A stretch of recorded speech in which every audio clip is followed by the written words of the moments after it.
I am going to introduce Willie Armas, our chair of the board, who's been an amazing supporter of the organization and grew up here in South County, is Mr. South County as far as I'm concerned.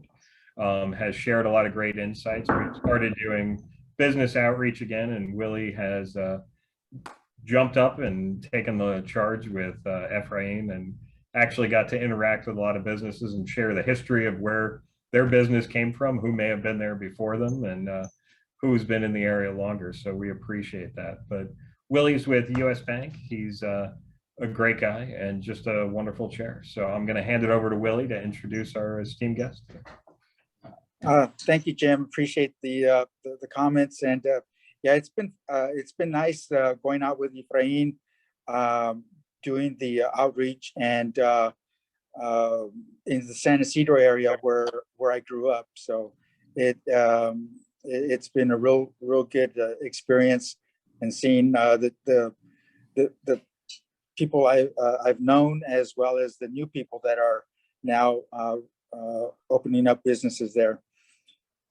So I'd like to again welcome everybody to this afternoon's elected officials forum. We have two people from the port that will be part of this afternoon's panel, and I'll go ahead and do the introductions and then turn the time over to them. First, I'd like to introduce Ann Moore, was sworn in to the Board of Port Commissioners on January 13th, 2011 to represent the city of Chula Vista. Ann served as Chula Vista's city attorney and has practiced law for more than 20 years with extensive experience in land use, real estate, redevelopment, environmental, and municipal law. Ann represents both developers and governmental agencies in processing land use entitlements for large-scale residential, commercial, and industrial projects. Her areas of expertise include the California Environmental Quality Act, Subdivision Map Act, eminent domain, inverse condemnation, Endangered Species Act, public infrastructures financing, the Brown Act, and conflict of interest laws. And graduated from San Diego State University with a public administration degree, and she earned her law degree at the University of San Diego Law School. Also, we have Dan Malcolm, who is sworn into the Board of Port Commissioners on January 5th, 2011 to represent the city of Imperial Beach. Dan, as president and CEO of Malcolm Properties, he has extensive experience in the field of commercial real estate brokerage, investment, finance, and commercial property development. Commissioner Malcolm has previously served on numerous public and private boards, including the Imperial Beach City Council, San Diego Metropolitan Transit Development Board, South County Economic Development Council, SANDAG, and as chairman of Sweetwater High School District Bond Oversight Committee. Dan has also served as chairman of Sharp Coronado Hospital, as a director on the master board of Sharp Healthcare. Commissioner Malcolm holds an undergraduate degree in real estate finance from San Diego State University and a law degree from Thomas Jefferson School of Law. It is my pleasure to introduce Ann Moore and Dan Malcolm at this time. Willie, thank you for that. And on behalf of both Ann and myself, we are so pleased to be here today. And through all of that resume and CV information, the most important thing is that Ann and I were both sworn in January of 2011 on the Board of Port Commissioners, which means that Ann and I are the two longest serving port commissioners on the board. And Ann, you look exactly the same. I don't know where all this gray hair came from, but it seems like a lifetime ago that we were raising our hands and getting sworn in. But I will say this, the board and the port is very lucky to have Ann Moore on the board with all her experience. You know, and we're actually very fortunate. Our commissioners come from a very diverse group, but they are all very experienced in different areas, and we'll get to that a little bit. But thank you all for having us here today. It's really a great opportunity for us. Next one after that. So I'm going to do a little overview of the Port of San Diego, and we actually call this Port 101. Just a little bit about who we are and what we are. The Port of San Diego is a state of California government entity. We span 5 cities, San Diego, Chula Vista, National City, Coronado, and Imperial Beach. 34 miles of tideland property, which is property owned by the port, held in trust for the state of California. You can see right here, 2,400 acres of tidelands. We have 12,000 acres roughly of water area, submerged tidelands. And I would point out 8,300 of those acres, you can see right there, we actually recently got in our jurisdiction through SB 507 that was done in 2020. So we almost quadrupled the water area. That is kind of the totality of San Diego Bay that you see. We were formed under the Port Act in 1962, and the Port Act calls us to be responsible for the broad areas of commerce, fisheries, navigation, and recreation. Now, those areas cover a wide array of things that the Port of San Diego does. One thing you don't see there, but something that we take very seriously, is the Port of San Diego is environmental champions for the area, for the bay, really for the region at large. We take that very seriously, and we'll talk about it a little bit as we go into the presentation. Next slide, please. This is our board, and I won't name all the names except to say that that open box in the left-hand lower corner is open no more. We were very pleased to swear in yesterday the newest commissioner from San Diego. Her name is Danielle Moore. She is an attorney with, I believe, Ann Shepard Mullen, right? Shepard Mullen attorney. And educated. That's correct. That's correct. Yeah, thank you. And educated at Stanford. We are very excited about her coming on board and having a full complement of commissioners again. Next slide, please. So this is our port budget overview, and our operating budget this year, it's up on the screen, is $171 million. As you all might imagine, the Port of San Diego, like pretty much every other government entity and most businesses, took a real hit during COVID in 2020 and 2021. Our top line revenue used to be well over 200 million. And in fact, in 2020, we were down $65 million of top line revenue. In 2021, we were down right around $30 million of top line revenue. So the port got hit pretty hard, and something about us that's different from other governmental agencies is that the Port of San Diego assesses no tax at all. We are completely self-sufficient. We live on our tenant leases. So we've got to live within our means, and we do that. And up until 2020, we actually had surplus budgets every year. And of course, during COVID 2020, 2021, we had to dip into our reserves. But I'm happy to say that it looks like this year, 2022, we're turning the corner. We are projecting about a $12 million surplus this year, which is really, it's pretty significant for us, having gone through these last 2 years where we've really had to tighten our belt. And it's good news for the region because we like to reinvest our money back into the region. We'll talk a little bit more about that. One thing I do want to make mention of is that recently, last year, the federal government passed the American Rescue Act, which made money available for government entities. And really, our team, our staff at the Port of San Diego did a great job in making sure that ports got a piece of that money. We have received, right now, I think about $61 million. We're supposed to receive total about $100 million. That's great news for us because that money is going to be reinvested into the community. We're going to do electrification. We're going to do other infrastructure. So that was really a great thing for us. Next slide, please. So we talk about a lot, what is the Port of San Diego? Well, it's waterfront, it's all those hotels and restaurants and things you see. In terms of financial impact, the Port of San Diego has a huge financial impact on the region, and we like to refer to the port as an economic engine for the region. As an entity, we are the largest economic engine in San Diego, if you look at an entity. We have invested in the region $1.87 billion since 1963.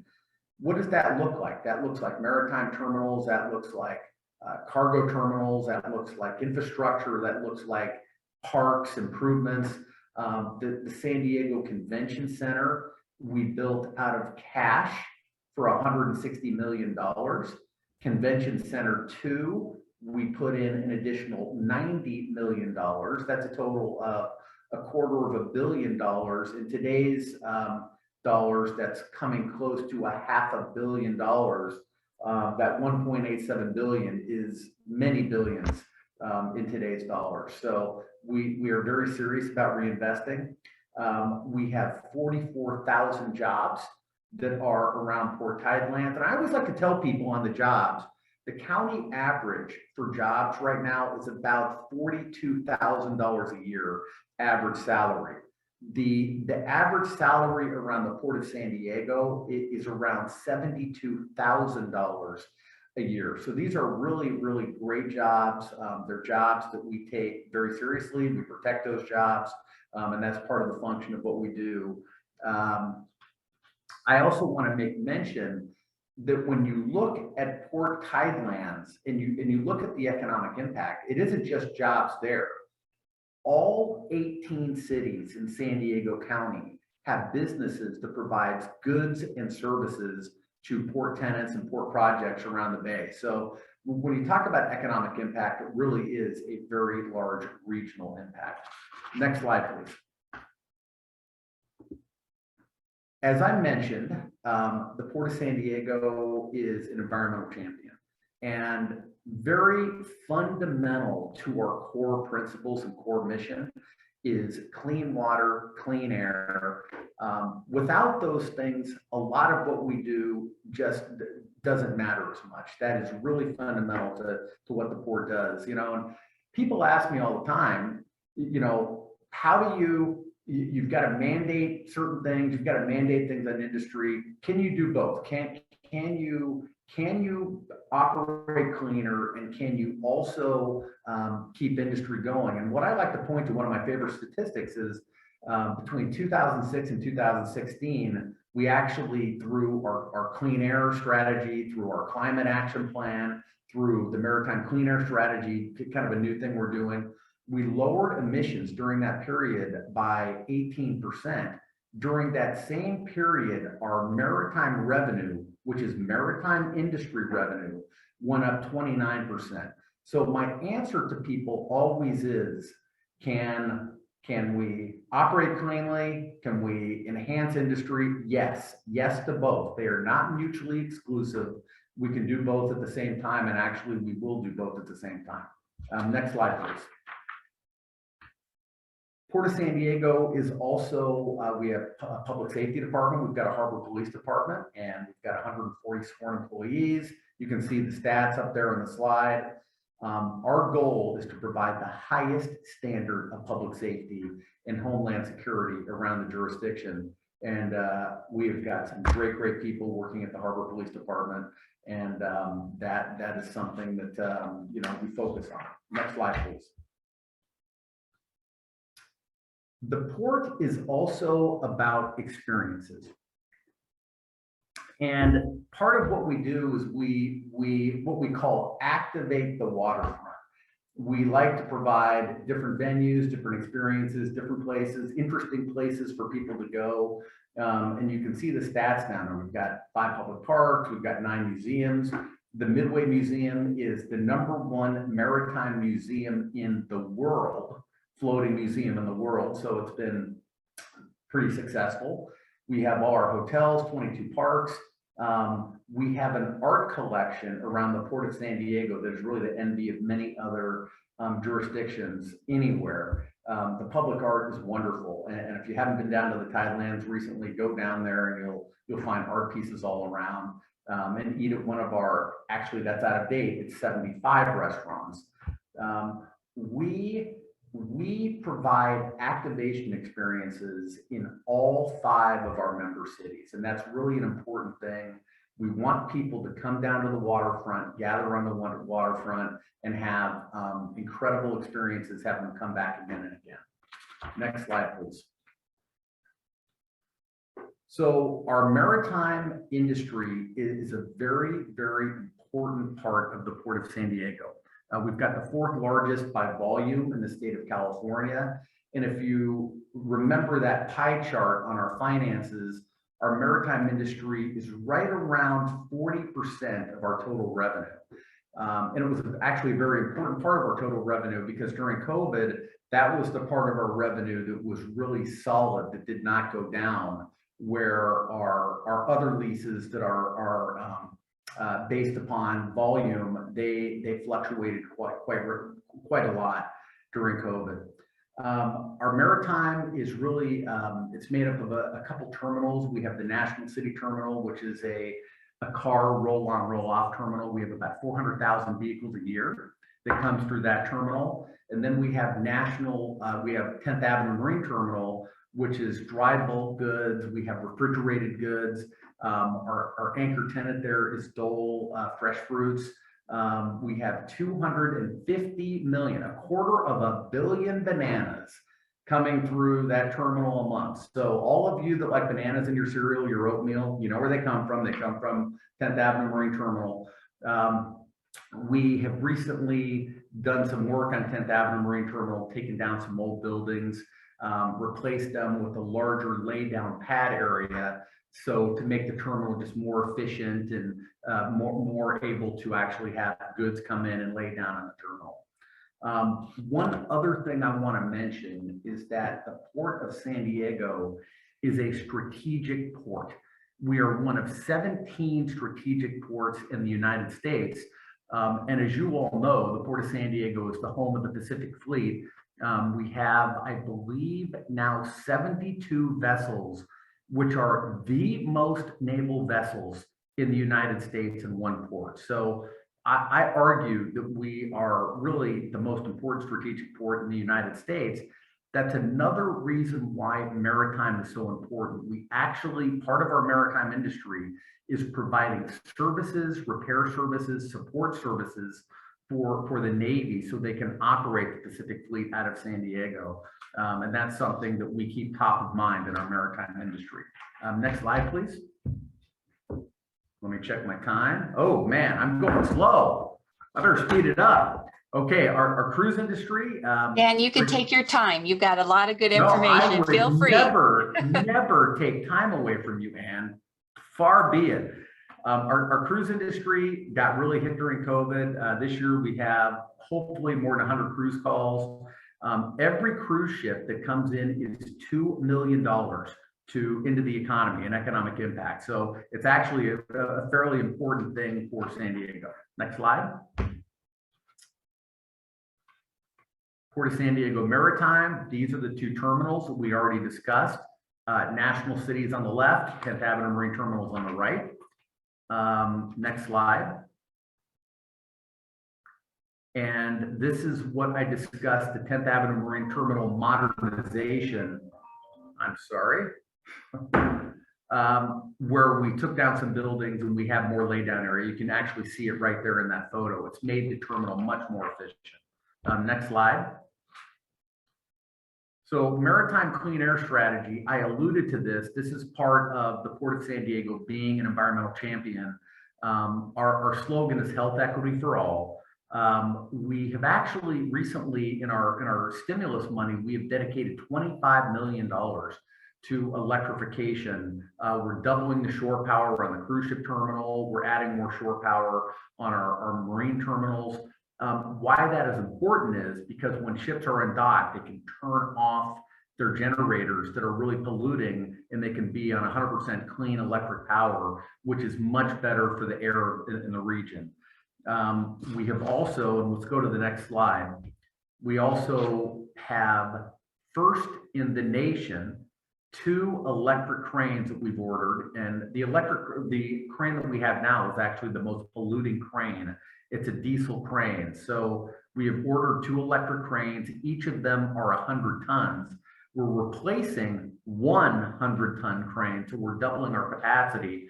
So the Port of San Diego, this is a perfect example of we're going to operate cleaner, and we are also going to increase the maritime business by doubling capacity with these cranes. Perfect example of what we're doing at the port. Next slide. This is a really cool, I'm a boat guy, so I love this. This is an electric tug.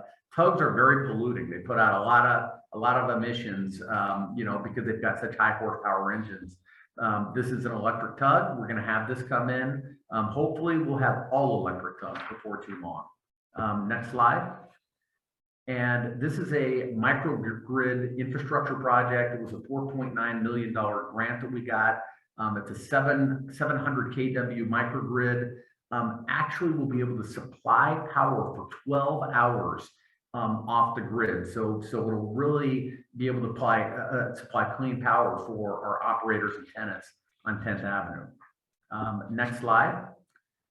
American Marine Highway Project. This is a project where we'll have ferries going up and down the coast, kind of try and relieve some of the trucking issues by trucking lumber and heavy materials, metal by ferry, which is much more efficient rather than having trucks on the road. And the Port of San Diego is participating in this project.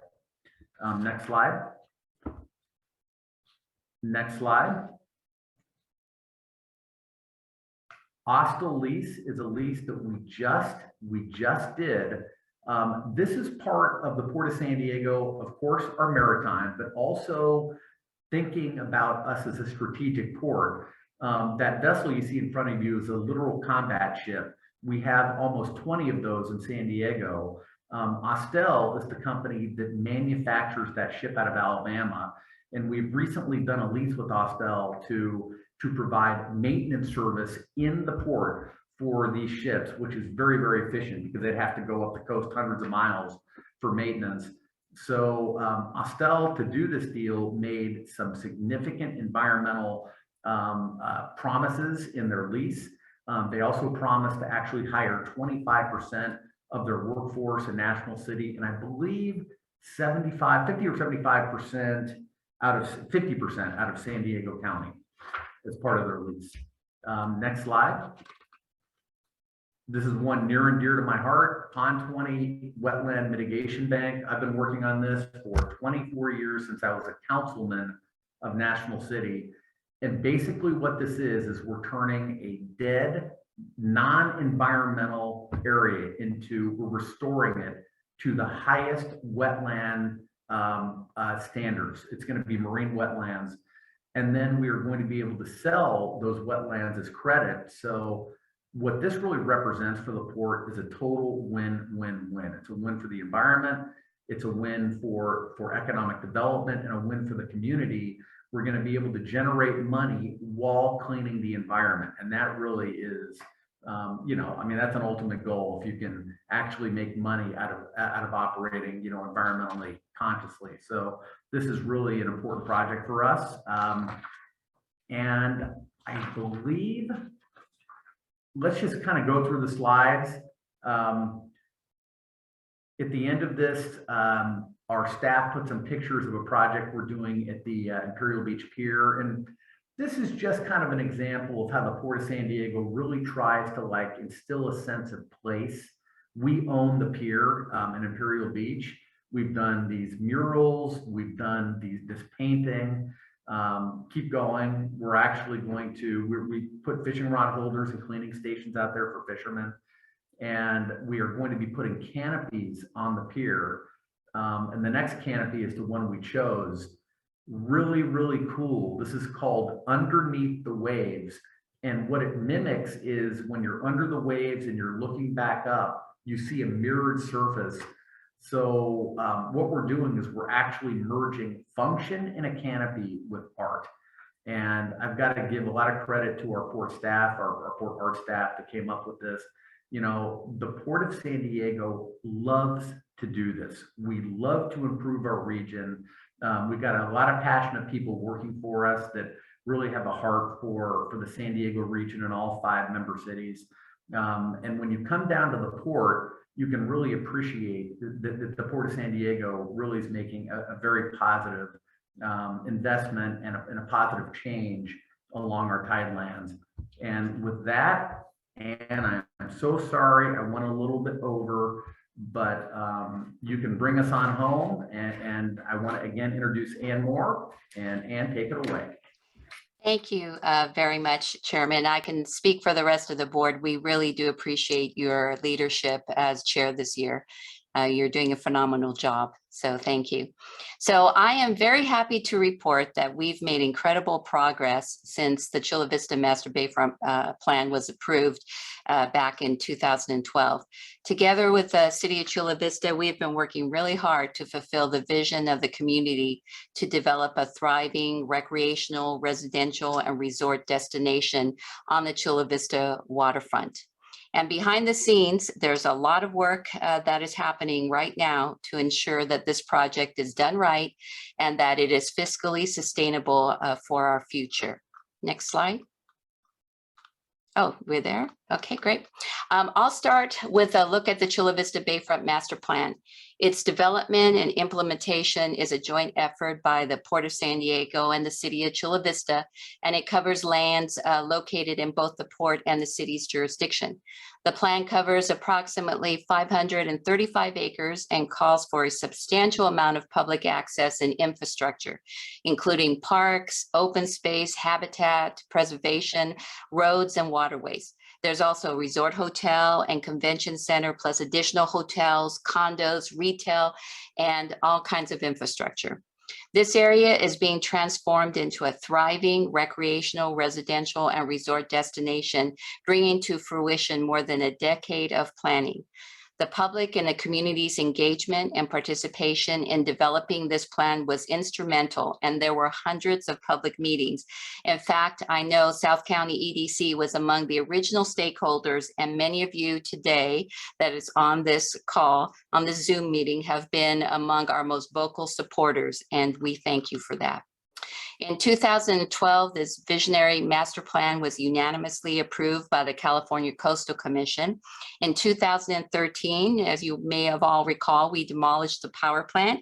And in 2014, we completed improvements to H Street that now connects Eastern Chula Vista to the Bayfront. Since then, the port and the city have been working to implement the Chula Vista Bayfront vision for the community and the whole South Bay region. Next slide. One of our newest amenities on the Bayfront is the Sun Outdoors San Diego Bay RV Resort, operated by Sun Communities. It opened last April at East Street and Bay Boulevard near the Living Coast Discovery Center. This premier West Coast RV resort features a mix of RV sites and vacation cottage rentals with a variety of upscale resort amenities with views of the San Diego Bay.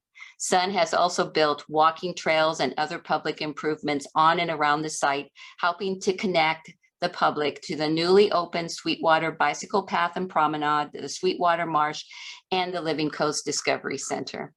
Next slide. Here are just a couple of shots of what those vacation cottages look like. There are 1-bedroom and 2-bedroom models, and they're all available with decks and outdoor fire pits. Okay, moving on to the next slide. I think we skipped a slide. Want to go back to, don't want to skip the Sweetwater Bicycle Path and Promenade. There we go.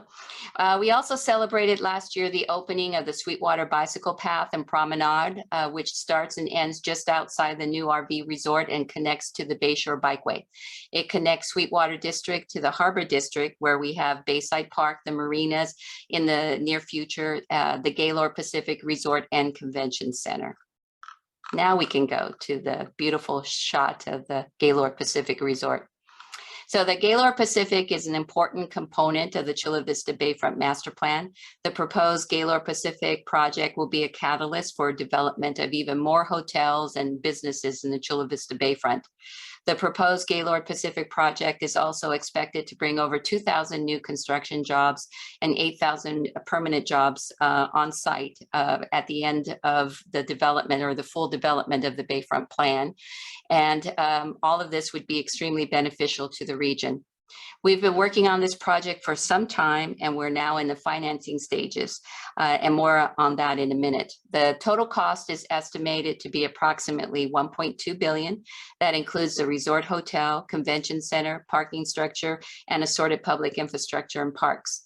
RITA is contributing approximately $8.7 million, with the port and the city investing $350 million in the Bayfront. Next slide. When constructed, this will be Gaylord's first West Coast location. As designed, it will have approximately 1,600 hotel rooms, a convention center with 4 ballrooms, 3 levels of meeting space, and 2 outdoor meeting and event lawns, as well as multiple restaurants, a sports bar, resort pool, and an array of recreational facilities. The public will have access to various areas of the hotel, including the restaurants and shops, as well as to the pool via day passes that can be purchased. To ensure connectivity to the wider Chula Vista Bayfront area, this project will also have many public amenities, including pedestrian promenades, bicycle access, a variety of food and beverage offerings, game activities, and a nature playground. After receiving a favorable judgment in the validation action last fall, we are now seeking financing for the project. In spite of the current market volatility due to the pandemic, the Russian invasion of Ukraine, rising costs, and supply chain issues. So the next step would be to close escrow and break ground, and RITA is targeting early 2025 for an opening. When Gaylord Pacific opens, we'll also have a brand new park, Sweetwater Park. Sweetwater Park is envisioned as a meadow-type open space that will showcase the unique natural assets of the San Diego Bay and encourage passive recreation to complement the adjacent Sweetwater Marsh and National Wildlife Refuge. Next slide. And as Chairman Malcolm said earlier, the port has really come to understand the importance of integrating public art into its parks. As part of the development of our parks, the port is committed to involving distinguished artists to help with the integration of art into park design. The port is working with the Port's Arts, Cultural and Design Committee, the Chula Vista Cultural Arts Commission, and the Bayfront Cultural Design Committee, as well as the park design consultants and community members to better integrate public art into Chula Vista Bayfront parks. And as a result of this process, the renowned artist Roberto Salas has been selected as a project artist for Sweetwater Park. We will be scheduling Meet the Artist outreach events for the community at large to have conversations and gather input to help inform the artist concept for integrating meaningful art into the new Sweetwater Park design.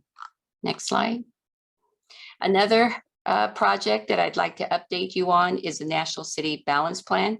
The National City Bayfront is made up of 273 acres of waterfront land and 167 acres of water, and includes the National City Marine Terminal, Pepper Park, Pier 32 Marina, the Aquatic Center, and many pieces of valuable public art.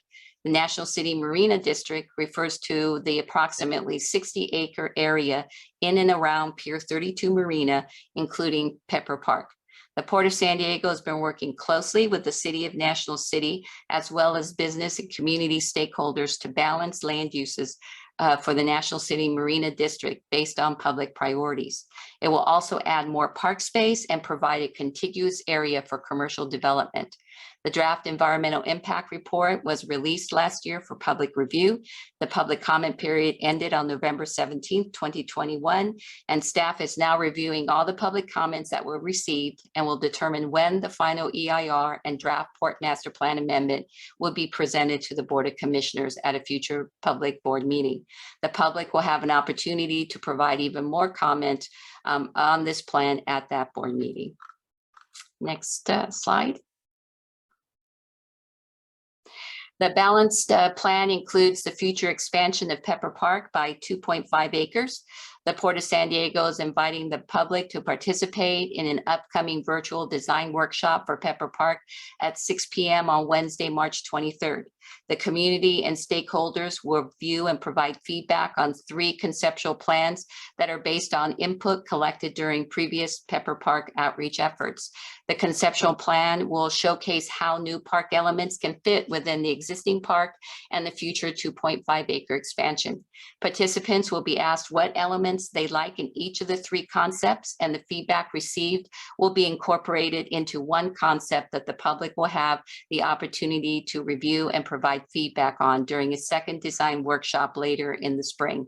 The virtual community workshop will be conducted via Zoom and will be available in Spanish and Tagalog in addition to English.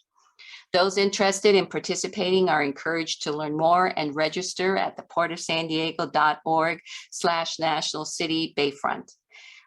Also, earlier we mentioned stimulus funding for various projects, and the board has designated $3.85 million of that towards redesigning and improving Pepper Park, which is very exciting.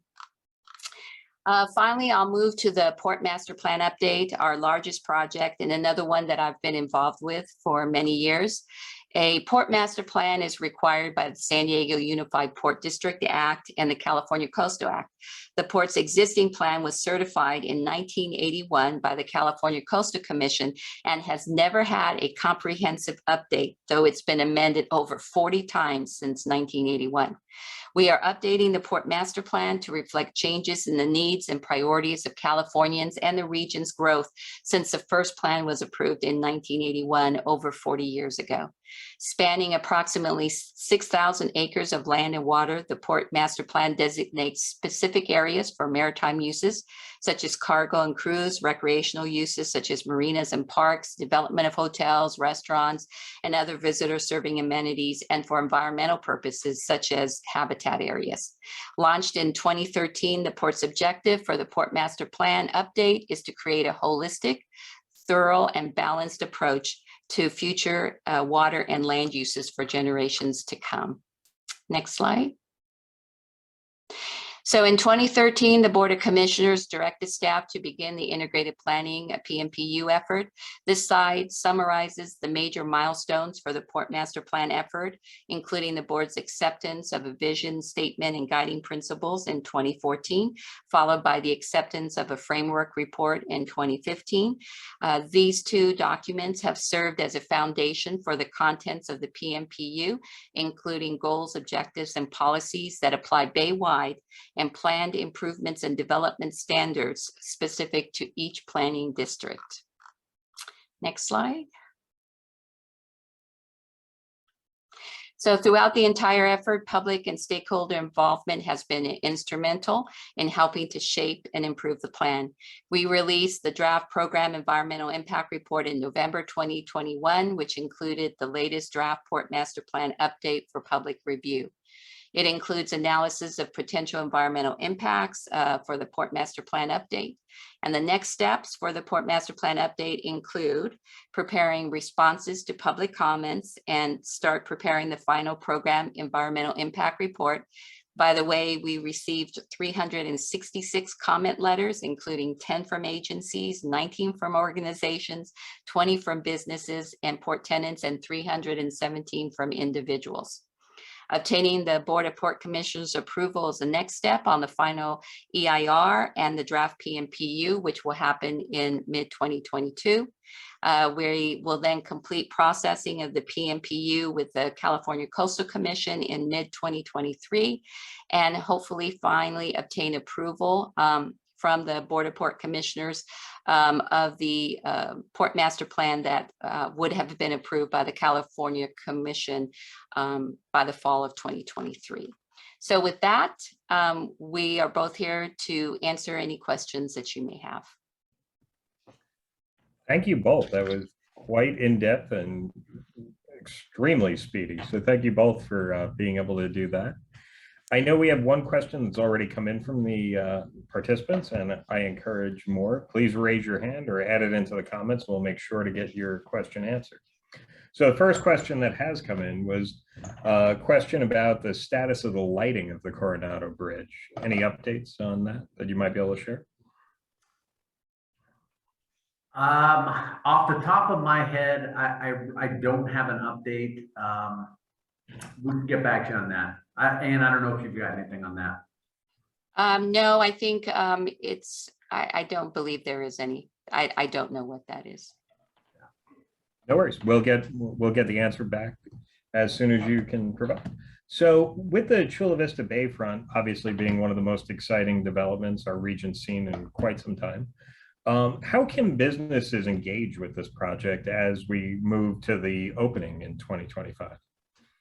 Well, the public and various different businesses and stakeholders have been engaged in this project from the very beginning.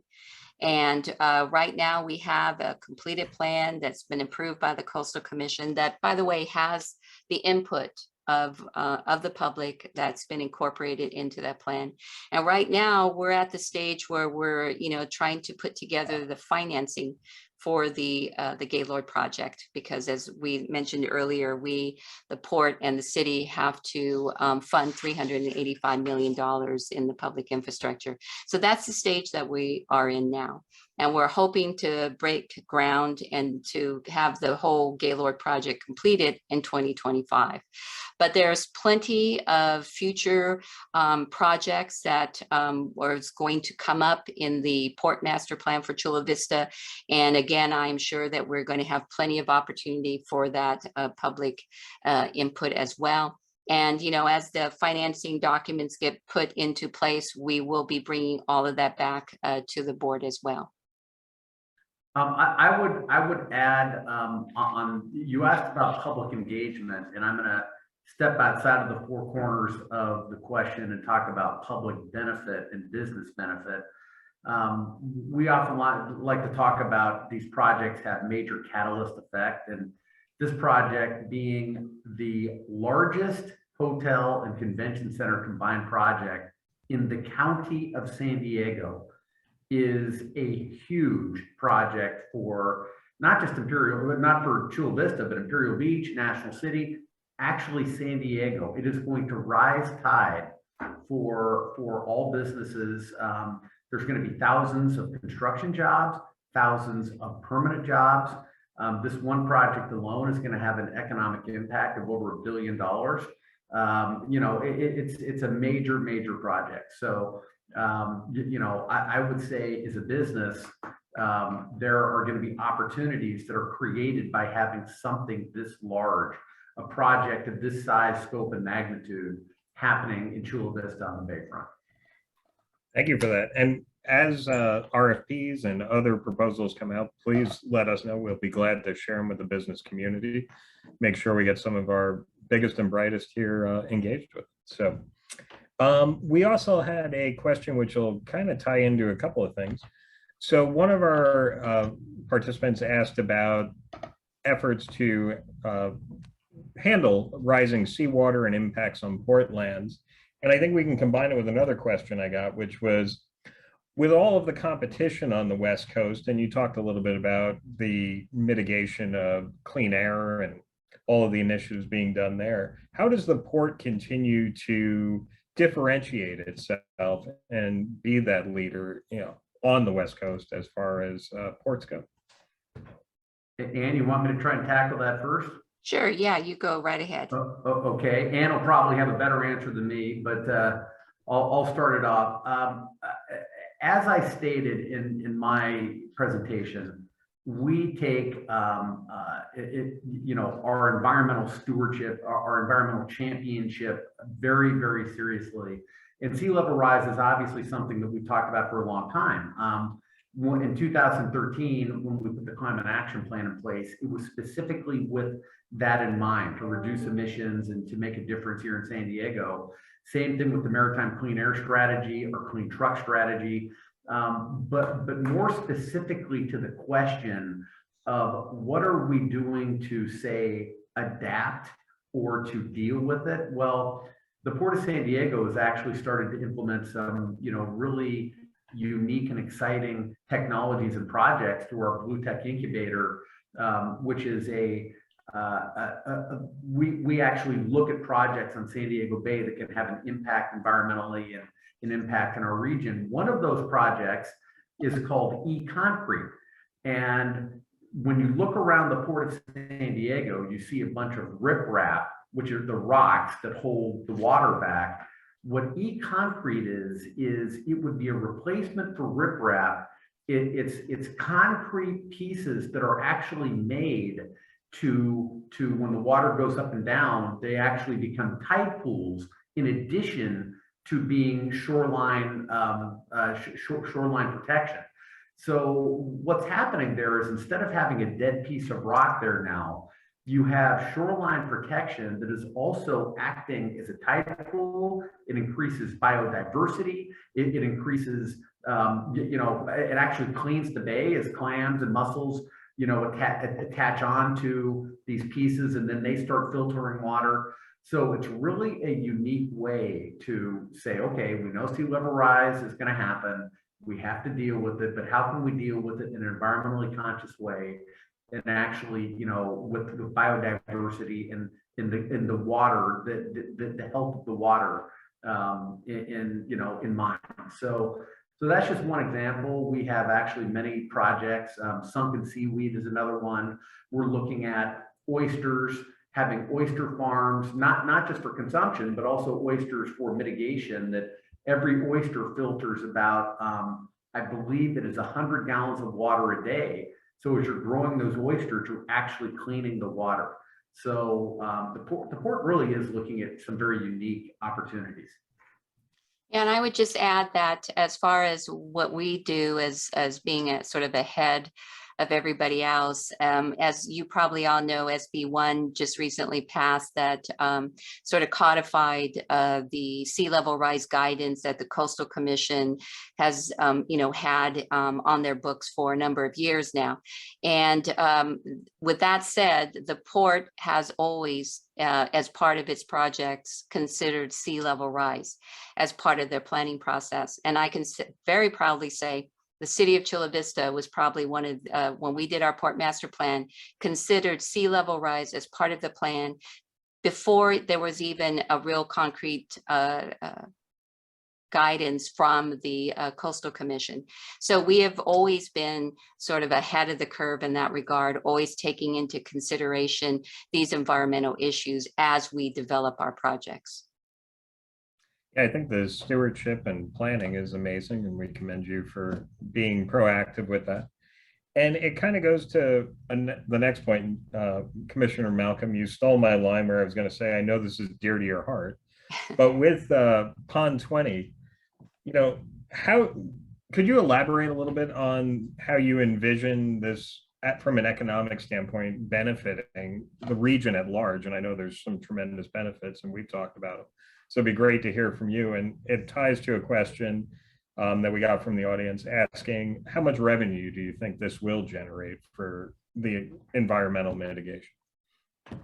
Well, if you force me to speculate, so Pond 20, just to back up a little bit, so much of this is about history and about, institutional knowledge. And so if you go way, way, way, way back, the South Bay Wildlife Refuge, which created, I don't know how many acres, and 500, 600 acres in the refuge, that was put together originally to mitigate some impacts at the airport.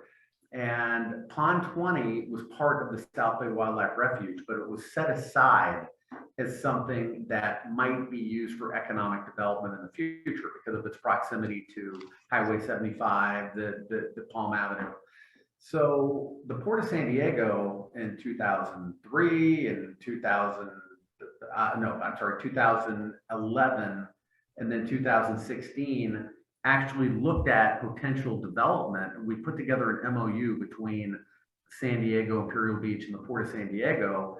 And what the takeaway was there were so many constraints to actually developing the site. There are waters of the US there. There are some existing wetlands in the corner. The site is sunken down 15 feet. There were just too many constraints, and we actually couldn't even find developer interest. And we started developing a plan of, wait a second, we can do our first goal of being an environmental champion and actually restore this land to wetland capacity. And we can do it in such a way in a mitigation bank that will actually create income. And as of right now, our staff is looking at the current comparables for 1 acre of mitigation land, and we're going to have about 85 acres. When we started the project, it was about $300,000 per acre. Today, it's over $1 million per acre. And one thing that I can guarantee is that there is so little wetland marine mitigation land that that number is going to continue to go up. So you're talking about tens of millions of dollars of money that is going to come from improving this area.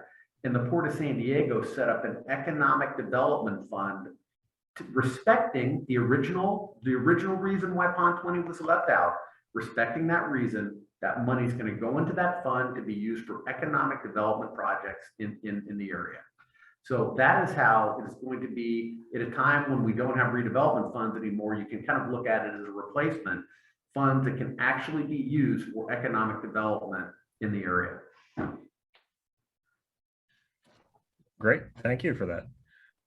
And now in the last couple of moments we have here, I wanted to ask you both, as you mentioned, the longest serving members of the commission. You know, obviously the port has evolved quite a lot just in the time you've been commissioners. What learnings has the port taken that will help shape the future, especially coming through COVID? We've had a lot of new experiences, but how have you seen the evolution help shape where the port's heading in the near future? Go ahead, Ann. Okay. Thanks, Dan.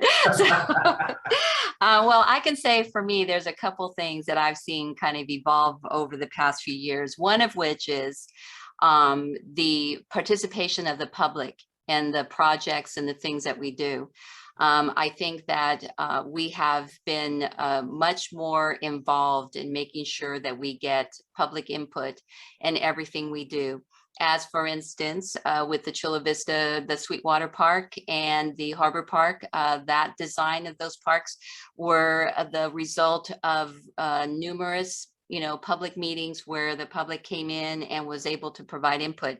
And now we're doing it again with Pepper Park. And so I think that's one thing that I've seen evolve, which I think is a really great thing. I also do think that there has been a great emphasis on the environment and the impact that the port activities would have on the environment. Anything from, as Chairman Malcolm said, the MCAS to sea level rise, to the how active we are in doing environmental projects that are very important for the Bay. So I think those are the two things that I've seen that has, I think, been very a great progress in the past few years. I think that was a phenomenal answer. I am going to add the history of the Port of San Diego. Sometimes people would say that the Port of San Diego is very San Diego centric, meaning downtown San Diego, city of San Diego. Now, I'm going to answer this, understanding that I am now speaking to the South County EDC. And my answer is that over time, I think that the port, the commissioners, the people, the public, certainly the way we operate, we really look at our role as a unified port.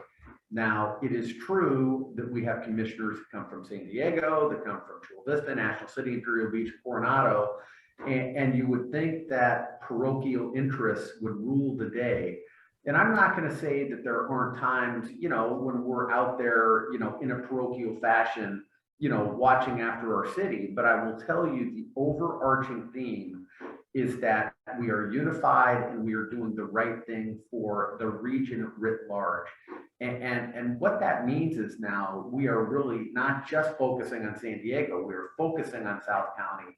And that's why you're seeing projects like the largest hotel and convention center in the county that Ann Moore, talked about. And quite frankly, I will tell you, without her, the project wouldn't even have happened.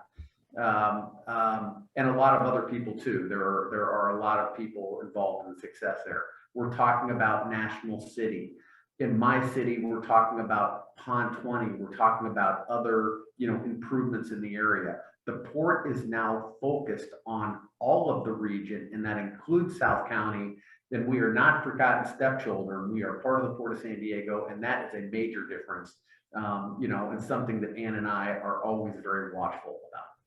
You know what, that's a really good point. And I would just add to that, that is extremely important for the port to be able to function as well as it does, right? It has to incorporate the concerns and the needs of the South Bay communities as well as the city of San Diego in order for it to be able to be successful. And I think that Chairman Malcolm he's absolutely right. That is something that has just become stronger with time. Well, I don't think there's any better place to end it than talking about us working together as a region and really looking to the future. So I want to thank all of you, or thank both of you, for taking the time to share these insights. And if we get other questions, we'll be glad to share them with you. And if you have other insights you want to share, we can get them out to the group as well. But thank you for your continued leadership and for helping continue, as longtime members of the commission, everything that you've done to help us get to this point. So thank you. Thank you. Well, thank you all. Thank you for the opportunity. Thank you to South County EDC for all the great work you do, and all the economic development work in the South Bay region. Thank everyone for being here today, and we really do appreciate being able to do this. Absolutely. Thank you, everybody. Thank you, and happy St. Patrick's Day. Everybody go have a great evening.